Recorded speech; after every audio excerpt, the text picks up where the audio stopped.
ലോകത്തെ തന്നെ ഏറ്റവും അധികം ദുഃഖത്തിലാഴ്ത്തിയ ഒരു വാർത്തയാണ് കഴിഞ്ഞ ദിവസങ്ങളിലായി നാം പത്രമാധ്യമങ്ങളിലൂടെ കേട്ടുകൊണ്ടിരിക്കുന്നത്. തുർക്കിയിലെ ഭൂചലനം. ഏകദേശം 5000-ലധികം ജനങ്ങളാണ് ഈ ഭൂചലനത്തിലൂടെ മരണപ്പെടുകയുണ്ടായത്. ഇപ്പോഴും തിരച്ചിലുകൾ നടന്നുകൊണ്ടിരിക്കുകയാണ്. നിങ്ങൾ ഈ വീഡിയോ കണ്ടുകൊണ്ടിരിക്കുന്ന സമയത്തുകൂടി എത്രയായിരിക്കും മരണസംഖ്യ എന്നത് ഊഹിക്കാവുന്നതിലും അപ്പുറമാണ്. എങ്കിലും മരണപ്പെട്ട എല്ലാ ആത്മാക്കൾക്കും നിത്യശാന്തി നേർന്നുകൊണ്ട് നമുക്ക് വിഷയത്തിലേക്ക് കിടക്കാം. എല്ലാവർക്കും പുതിയ വീഡിയോയിലേക്ക് സ്വാഗതം. I am SP here.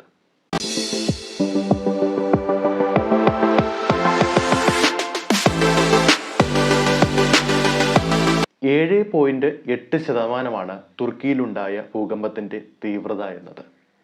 ഒരുപാട് പുരാതന കെട്ടിടങ്ങളും കൂടാതെ ഒരുപാട് മനുഷ്യരും ഇതിനിടയിൽപ്പെട്ട് മരണപ്പെടുകയുണ്ടായി. പക്ഷേ എന്തുകൊണ്ടാണ് തുർക്കിയിൽ ഭൂകമ്പം ഉണ്ടായിട്ട് കൂടി അത് നമുക്ക് അനുഭവപ്പെടാത്തത്? എങ്ങനെയാണ് ഭൂകമ്പം ഉണ്ടാകുന്നത്? എങ്ങനെയാണ് ഇതിൻ്റെ തീവ്രത രേഖപ്പെടുത്തുന്നത് അല്ലെങ്കിൽ അളക്കുന്നത് എന്നൊക്കെയാണ് ഇന്നത്തെ വീഡിയോയിലൂടെ നമ്മൾ പറയാൻ പോകും. എല്ലാവർക്കും അറിയാവുന്ന ഒരു കാര്യമാണ്, ഭൂകമ്പം എന്നാൽ ഭൂമിയുടെ ഉപരിതലം അവിചാരിതമായി കുലുങ്ങുന്നതാണ് എന്നതാണ്.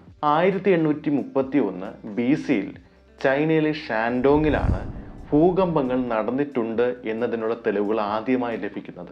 എന്നാൽ BC 780 ഭൂകമ്പങ്ങൾ നടന്നതായും ചൈനയിലെ രേഖകൾ പറയുന്നുണ്ട്. നേരത്തെ തുർക്കിയിലുണ്ടായ ഭൂകമ്പത്തിന്റെ തീവ്രത 7.8 ആണെന്ന് നമ്മൾ പറഞ്ഞിരുന്നു. റിക്ടർ സ്കെയിൽ എന്ന അളവുകോലിലൂടെയാണ് ഭൂകമ്പത്തിന്റെ തീവ്രത കണക്കാക്കുന്നത്. ചാർലസ് ഫ്രാൻസിസ് റിക്ടർ എന്ന അമേരിക്കൻ ശാസ്ത്രജ്ഞനാണ് 1930 റിക്ടർ സ്കെയിൽ കണ്ടുപിടിക്കുന്നത്. 0.1 മുതൽ 9 വരെയാണ് റിക്ടർ സ്കെയിലിൽ രേഖപ്പെടുത്തിയിരിക്കുന്ന അളവെന്ന് പറയുന്നത്.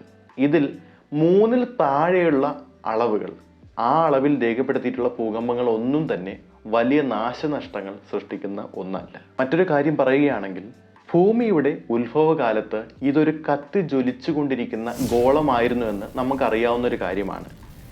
ഈ ഗോളത്തിലേക്ക് നിരന്തരമായി പെയ്ത മഴയിലൂടെയാണ് ഭൂമി സാവധാനം തണുത്തുറയാൻ തുടങ്ങിയത്. അതിനു മുൻപ് നമ്മൾ മനസ്സിലാക്കേണ്ടുന്ന മറ്റൊരു കാര്യം, ഈ ഭൂമിയിൽ പ്രധാനമായിട്ടും 4 ലെയറുകളുണ്ട്.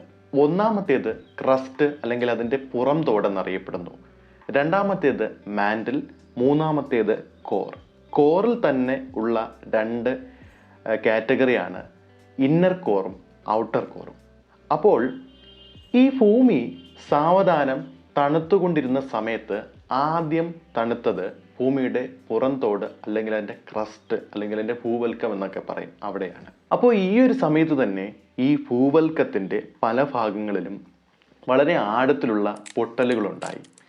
ഇതിനെ ഭ്രംശരേഖകൾ അല്ലെങ്കിൽ ഫോൾട്ടി ലൈൻസ് എന്നാണ് അറിയപ്പെടുന്നത്. നമ്മൾ മനസ്സിലാക്കേണ്ടുന്ന മറ്റൊരു വസ്തുത എന്തെന്നാൽ, നമ്മൾ ഈ ചവിട്ടി നിൽക്കുന്ന മണ്ണിനടിയിലും ഉറയാതെ കിടക്കുന്ന മാഗ്മ അല്ലെങ്കിൽ ലാവ അല്ലെങ്കിൽ ശിലാദ്രവങ്ങൾ ഇപ്പോഴുമുണ്ട് എന്നാണ്. വളരെ ലളിതമായി പറയുകയാണെങ്കിൽ, നമ്മുടെ ഭൂമി എന്നത് ഒരു ജിക്സോ പസിൽ പോലെയാണ്. അതായത് പലതരത്തിലുള്ള ലാൻഡ് പീസുകൾ ചേർത്ത് വെച്ച ഒരു പസിലുകൾ. ഏകദേശം 20-ഓ അതിലധികമോ ആണ് ഈ ലാൻഡ് പീസുകളുടെ കണക്കെന്ന് പറയുന്നത്. ഈ പീസുകൾ സദാ ചലിച്ചുകൊണ്ടിരിക്കുന്നുണ്ട്, അവ ഉരസുന്നുണ്ട്, അവ തെന്നി നീങ്ങുന്നുണ്ട്. പക്ഷേ നമ്മളത് അറിയുന്നില്ല, കാരണം അത് വളരെയധികം സാവധാനമാണ് സംഭവിക്കുന്നത്. എന്നാൽ ഈ പ്ലേറ്റുകൾ നിരന്തരം ഇടിക്കുകയോ അല്ലെങ്കിൽ നിരന്തരം ഉരസിക്കൊണ്ടിരിക്കുകയോ ചെയ്യുമ്പോൾ അവിടെ ഒരു ഊർജമുണ്ടാകുന്നു, അവിടെ ഒരു തരംഗമുണ്ടാകുന്നു. അതിനെ സെയ്സ്മിക് തരംഗങ്ങൾ എന്നാണ് പറയുന്നത്. ഈ തരംഗങ്ങളാണ് പ്രധാനമായിട്ടും വൻതോതിലുള്ള ഭൂകമ്പങ്ങൾ ഉണ്ടാകുവാൻ കാരണമാകുന്നത്.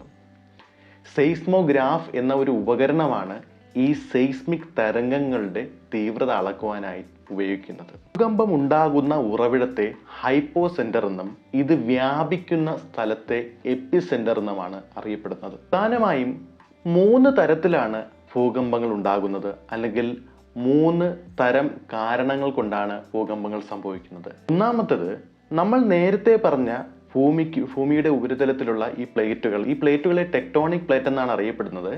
ഈ പ്ലേറ്റുകൾ ഒന്ന് മറ്റൊന്നിലേക്ക് ഇടിച്ച് കയറുന്നത് വഴി ഒരു വശം പൊങ്ങിപ്പോകുന്നു. ഈ പൊങ്ങിപ്പോകുന്ന സ്ഥലമാണ് പിന്നീട് പർവ്വതങ്ങളായിട്ട് പരിണമിക്കുന്നത്.